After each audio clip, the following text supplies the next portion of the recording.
님들은 잘못한 게 없어요. 왜 저한테 자꾸 혼내라는 거예요? 왜 자꾸 혼내달라는 거야? 잘못한 게 없어.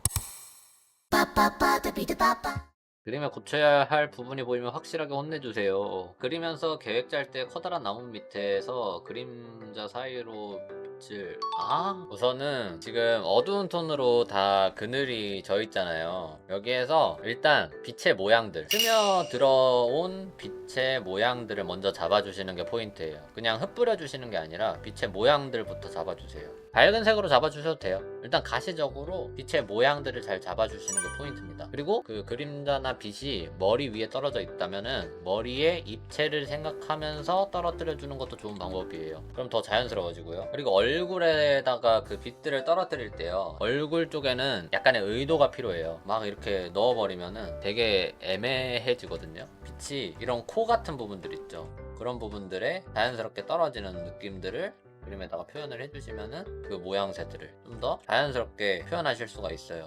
약간 그림 표현하는 자잘한 팁 같은 느낌으로다가 여러분들도 가져가시면 되게 좋아요. 나무 사이에서 들어오는 빛 같은 거 표현하는 경우 되게 많잖아요. 계속 보시면서 너무 과하지 않게끔, 너무 자잘자잘하지 않게끔 표현하는 것도 포인트고요. 이런 거 하나하나 다 이렇게 신경 써가면서 빗설기 해주시는 거예요. 이거 어렵다고 그냥 스프레드로 훅훅 뿌리고 그러시면 안 돼요. 이것 또한 하나하나 그리는 겁니다. 그러니까 뭐든지 다 하나하나 만든다라는 느낌으로 일단 가져가시는 게 가장 좋아요. 그리고 지금 보면은 대체적으로 난색이잖아요. 근데 되게 좀 확실하게 그늘의 느낌이 나기 위해서는 좀 더 어두울 필요가 있다고 생각이 들어요. 이런 식으로 일단 빛을 만들어 주셨으면요, 좀 쉬운 방법으로 알려드리자면은, 이렇게 빛을 모양들을 잡으셨으면 여기 FX라고 있어요. 레이어에 여기에 외부 광선이라고 있습니다. 외부 광선 눌러주시면은 이런 식으로 손쉽게 빛나는 이펙트를 추가를 할 수가 있거든요. 이거 조절을 할 수가 있어요. 스프레드를. 이거로 불투명도도 조절을 해주시고, 보통 대체적으로 빛들이 내려와가지고 빛나는 경우에는 스프레드하고 퍼지는 빛 자체가 노란색조로 많이 표현이 되거든요. 그래서 얘를 뭐 오버레이도 나쁘지 않은데 저는 대체적으로 스크린 많이 씁니다. 그런 식으로 하시면은 되게 좋은 느낌이 나잖아요. 그리고 이게 전부 다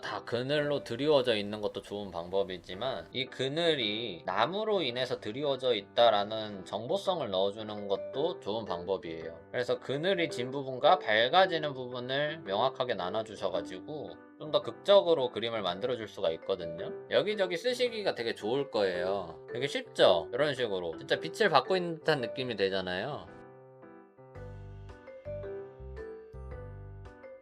되게 쉽게 할 수 있는 방법이거든요, 이게. 그리고 이 뒤에가 뭐 벽 같은 거라고 생각을 하면은 벽에도 약간 빛이 스며 들어오는 거 영향을 받을 거잖아요. 이 벽에 맺힌 빛 같은 경우에는 이렇게 선명하게 빛의 실루엣을 선명하게 해버리면은 캐릭터랑 배경이랑 구분이 잘 안 가요. 그래서 좀 더 원근의 느낌을 주기 위해서 일부러 이렇게 가우시안 블러로 불투명도도 살짝 조절을 해주시면은 캐릭터랑은 조금 다른 부분에 빛이 맺혔다라는 느낌도 줄 수가 있거든요. 그리고 이게 사진 쪽에서 많이 사진 같이 만들고자 해서 많이 써먹는 건데, 비네팅이라고 있어요. 이게 카메라로 사진을 찰칵 찍으면은 이게 사진이라고 봐요. 사진기로 찰칵 찍었습니다. 그러면은 사진을 찍었을 때 빛이 가장 많이 들어오는 부분은 어딜까? 렌즈 가장 중앙 부분일 거 아니에요. 중앙 부분에 가장 빛이 많이 들어오는 부분이란 말이죠. 그러다 보니까 이 렌즈의 가해 부분은 대체적으로 어두워져요. 그래서 사진들이 테두리 쪽이 어두워지는 것들을 많이 보시는 경우가 많을 거예요. 그래서 이런 것들을 그림에다가 적용을 해주면은 나름 느낌있게 만들어줄 수 있다. 이게 비네팅이거든요. 이렇게 한번 편하게 하는 방법을 좀 소개를 시켜드렸어요. 이런 이펙트 같은 것들도 좀 잘 사용해봐야지 그림이 더 멋스럽게, 그리고 더 효율적으로 멋스럽게 만들 수 있는 하나의 팁이 되거든요.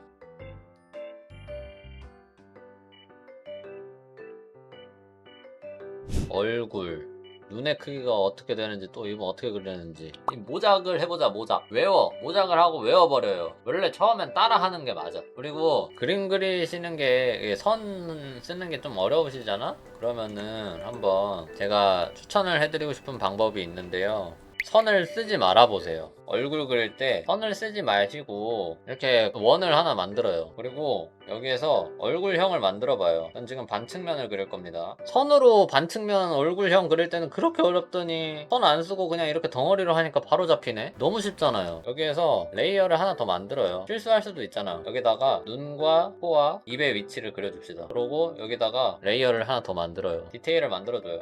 속눈썹이라든지 눈썹. 나는 점코가 좋아. 좀 줄여줄래. 나도 입 선이 너무 굵은 것 같아.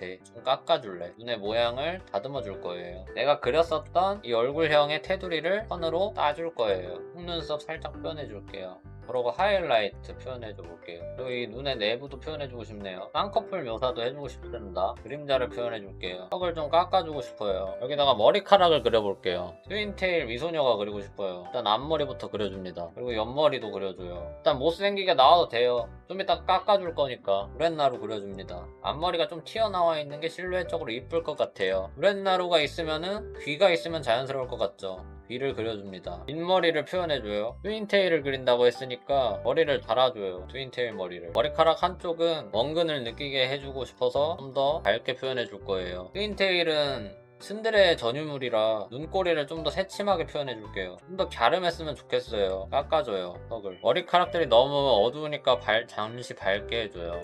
왜냐면 묘사를 해야 되거든요. 내부 묘사를. 머리카락도 라인을 따주면서 형태들을 구축해가요. 트윈테일로 인해서 뒷머리들은 양옆으로 울가매질 거예요. 그런 디테일들도 표현을 해주고 싶네요. 여기에서 좀 더 덩어리감을 느끼게끔 해주고 싶어요. 하이라이트를 표현해줍시다. 그리고 캐릭터 더 귀엽게 만들어주고 싶어요. 홍조를 넣어줄게요. 환경광의 느낌을 주고 싶어요. 프레드를 살짝 뿌려주겠습니다. 얼굴이 너무 어두워요. 좀 더 밝게 해서 피부 정도의 밝기로 만들어주겠습니다. 홍조가 너무 어두워. 불투명도를 조금 낮춰줄게요. 이게 여러분들도 되게 쉽게 할 수 있어요. 먼저 실루엣부터 구축하는 거예요. 제가 이렇게 뚝딱 하는 느낌으로 봤을 때 여러분들이 이해가 잘 안 갈 수도 있는데 이게 어떤 원리냐면요. 우리들이 만약에 의자를 그린다고 해봅시다. 의자 우리 그릴 때 이렇게 그리잖아요. 선으로 그리면 어렵잖아. 근데 입체적으로 의자를 선으로 표현하려고 하면 어려운데 이것 또한 마찬가지로 일단 의자의 실루엣을 한번 그려봅시다. 뭐 선들 겹쳐도 상관없습니다. 실루엣을 먼저 표현해봐요. 그리고 여기에서 라인을 한번 따줘요. 그러면 여기서 자신감이 생겨요. 왜냐고? 정보가 이미 있으니까. 이러면은 의자의 입체적인 모양을 쉽게 그려줄 수가 있잖아요. 이게 이 원리예요. 그러니까 캐릭터를 그냥 선으로만 그리려고 하니까 처음에 아무것도 없는 상태에서는 너무 어려워. 왜냐면 정보가 없어서. 저희는 우리가 상상 속으로 다 알고 있다고 생각하지만 사실 정보가 우리는 없어. 우리는 뇌가 텅텅 빈 사람들이야. 그러다 보니까 눈으로 정보를 명확하게 실루엣이라는 형태로 넣어주면은 여기에서 디테일을 떠올려내요. 그런 느낌으로 가시면 돼요.